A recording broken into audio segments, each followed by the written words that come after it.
Maintenant, on a retourné. Tant que Jean nous sommes dit, comme nous l'avons vu dans les études 44 à 46, l'église locale a reçu de Jésus la mission d'évangéliser, de baptiser et d'édifier. Cette tâche aurait été impossible à accomplir si Jésus avait laissé ses disciples seuls. Vous songez, l'église locale te recevoir, n'est-ce pas, de Jésus mission pour l'évangéliser, mission pour le baptiser, mission pour l'édifier. Il dit, t'as ça, il est impossible pour accomplir si Jésus t'a quitté disciples pour croire. Il n'y a pas qu'à accomplir.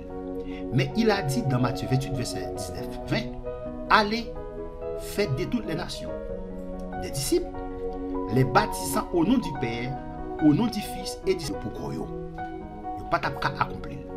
Mais il a dit dans Matthieu 28, verset 19-20, allez, faites de toutes les nations des disciples, les baptisant au nom du Père, au nom du Fils et du Saint-Esprit, et enseignez-leur à observer tout ce que je vous ai prescrit.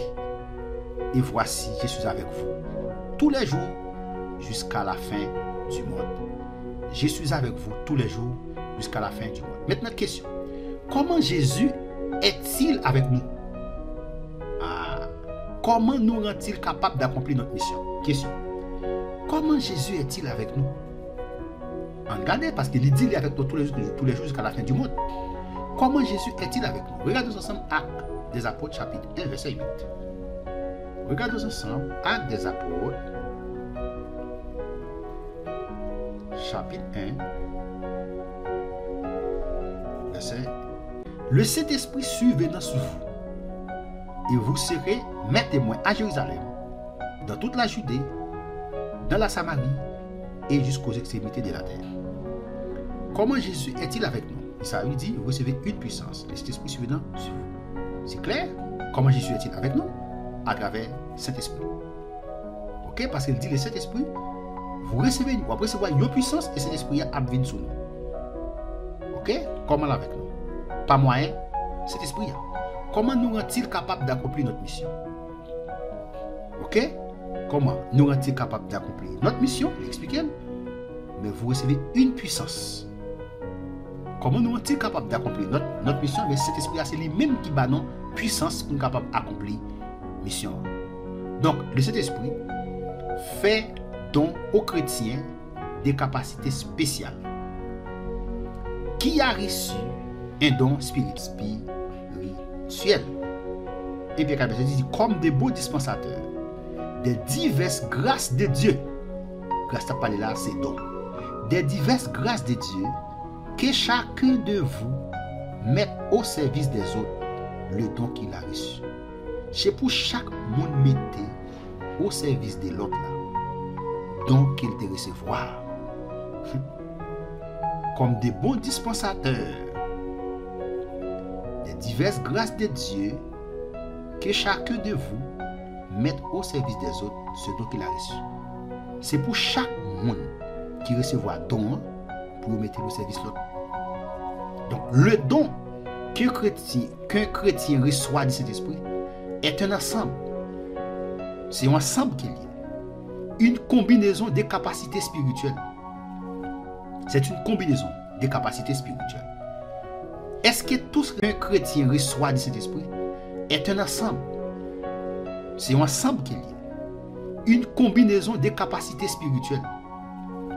C'est une combinaison des capacités spirituelles. Est-ce que tous reçoivent le même don? Est-ce que tout le monde recevra le même don? Non. Regardez. Tout le monde ne va pas recevoir le même don. On réfléchit, si tout le monde va recevoir le même don. Par exemple, tout le monde a un don de guérison. Ok. Maintenant, si tout le monde a un don de guérison, pas de monde qui a un don parole de sagesse. Pas de monde qui a un don parole de connaissance. Ça, c'est un problème. Si tout le monde a recevoir le même don, ça a un problème. Chaque monde a un don qui est différent. Est-ce que tous reçoivent le même don? Romains 12, verset 4 à 6. Romains 12,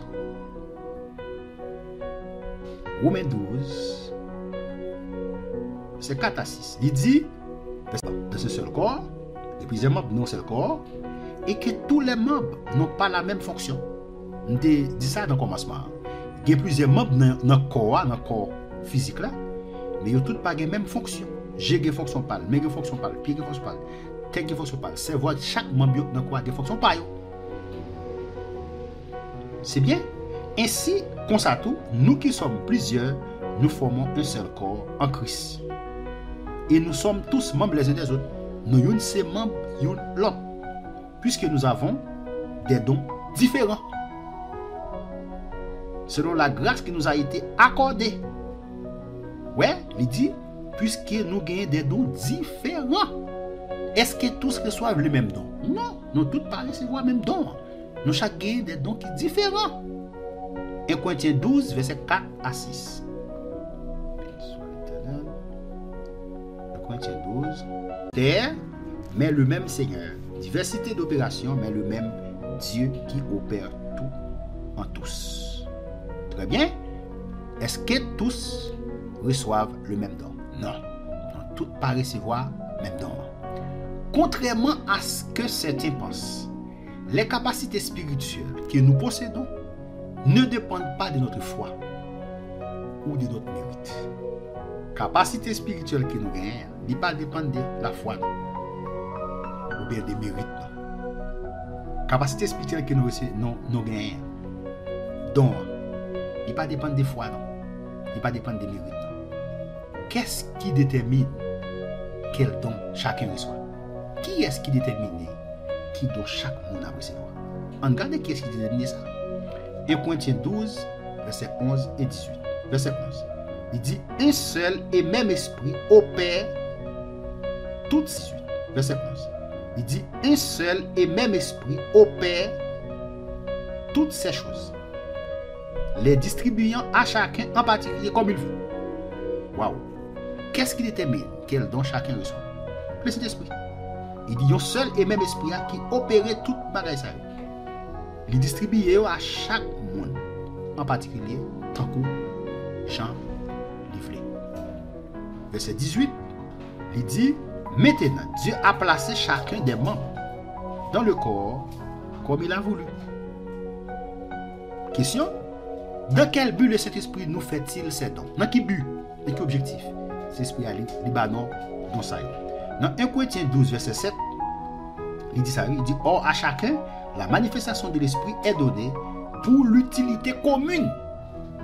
Et pour qui ça don pour l'utilité commune. Don bon Dieu pas bon pour qui ça don pour l'utilité commune. Don bon Dieu pas bon don pour faire intéressante. Il pas bon don ou don des fois don de guérison, don d'opérer des miracles. Il pas pour faire intéressante. Pour faire propagande. Il pas pour faire propagande. Ou gen des moun qui fait intéressant, c'est moi gen don ça. Gen des moun qui monte sur les réseaux sociaux a. Comprendre qu'a pour faire koyo, qu'a fait connaître, c'est moi gen don, c'est moi les mettre main sous tête malade. Les mettre main sous tête malade, malade da guéri. Les mettre main, les mettre main sous tête malade, malade la guéri. Les mettre pied sous moun na guéri. Les mettre pied sous boîte à lever le marché. Donc moun n'a fait intéressant, c'est moi les prier avec moun nan guéri. Depuis moun nan malade, depuis fait ça le faire, il toujours guéri. Non. Il pas bon don. C'est yo pas bon don pour faire tout intéressant ça. Pour faire toute propagande ça yo. Pour parler de ou, fait connaître moi guédon ça oui. Pour guider moun même qui dit puisque c'est moi même les prier malade guéri. Donc on va pas le prier à grâce moun. On va pas le prier, on va prendre pasteur à service mal prier à ça trop fréquent. Parce que don ça c'est moins gagnant. Non. Il pas bon don pour faire ça. Non, don c'est pour utilité commune. C'est pour utile l'autre membre qui n'a corps, qui n'a besoin, qui n'a un problème pour mettre don gagnant au service li. Parce que ou pas gagne tout don yo. Gon l'autre qui gon don ko pas gagner. Vous besoin mettre Paul là au service li. 1 Corinthiens 14 verset 12. soit pour l'édification de l'église, que vous cherchiez et en possédez abondamment. Ok, nous sommes là pour, donc c'est pour utile l'église là. C'est pour utile assemblée. Donc les dons spirituels sont donc directement liés au service dans l'église. Quelle attitude le chrétien doit-il avoir face aux dons qu'il a reçus? Qui attitude le chrétien doit gagner face avec dons ça il recevoir? 1 Pierre 4 verset 10 que nous venons, n'est-ce pas, que nous avons lu, plutôt lui mentionner. Dans 1 Pierre 4 verset 10 côté nous autres là, li bon pour nous regarder verset ça, 1 Pierre 4 verset 10, il mentionne. Il dit comme des bons dispensateurs de diverses grâces de Dieu, grâce ici ces dons, que chacun de vous mette au service des autres les dons qu'il a reçus. C'est pour chaque monde mettre donc il y recevoir au service l'autre monde. Pas pour faire intéressant, faire propagande. C'est pour chaque monde mettre donc il recevoir au service l'autre monde. Lisons ensemble Colossiens 4 verset 17. Colossiens 4 verset 17. Il dit, et dites à Achille, prends garde au ministère que tu as reçu dans le Seigneur, afin de le bien remplir. Ouais, fais attention à ministère que tu recevoir dans le Seigneur, pour que ça, pour qu'à bien remplir, pour qu'à bien faire. Fais attention avec ton ça que mon Dieu ba ou. Yes. Fais attention à ton ça, mon Dieu ba ou pour qu'à faire bien. De Timothée 4 verset 5. De Timothée 4 Timothée 4 verset 5. Timothée 4 verset 5. De Timothée 4. De Timothée 4 verset 5. Il dit clairement, il dit, mais toi, soyez sobre en toutes choses. Supporte les souffrances. Supporte les souffrances. Supporte les souffrances. Fais l'œuvre d'un évangéliste. Remplis bien ton ministère. Ouais? Remplis bien ton ministère. Donc ça, on dit bah ouais, c'est pas pour vous, c'est pour dire baoul. Ok? C'est pour dire baoul. Donc si quelqu'un parle, que ce soit selon les oracles de Dieu, si quelqu'un sait, que ce soit par la force que Dieu lui accorde, afin qu'en toute chose, Dieu soit glorifié par Jésus-Christ. C'est pas pour glorifier tête. Hein? C'est pour nous glorifier mon Dieu. Afin qu'en toute chose, Dieu soit glorifié par Jésus-Christ, à qui a gloire et la puissance au siècle des siècles. Amen. D'après 1 Pierre 4, verset 11, il dit, si on a parlé, que ce soit selon les oracles de Dieu, si on a servi, que ce soit par la force que Dieu lui accorde, il dit, afin qu'en toute chose, Dieu soit glorifié par Jésus-Christ. Sous guédon, pas ça? Il faut que donc il faut que glorifier mon Dieu. Ce n'est pas tête pauvre pour chercher gloire pour tête pauvre. Ok? Que Dieu vous bénisse. Que Dieu vous garde. Que Dieu vous protège. C'était votre serviteur. Je vous ai un pétition qui était en train de partager avec vous la parole de Dieu. Merci parce que vous avez abordé, parce que vous avez fait des commentaires, parce que vous avez partagé mes études sur les réseaux sociaux. Dieu va continuer à vous bénir. Merci, à la prochaine pour une prochaine vidéo. Amen.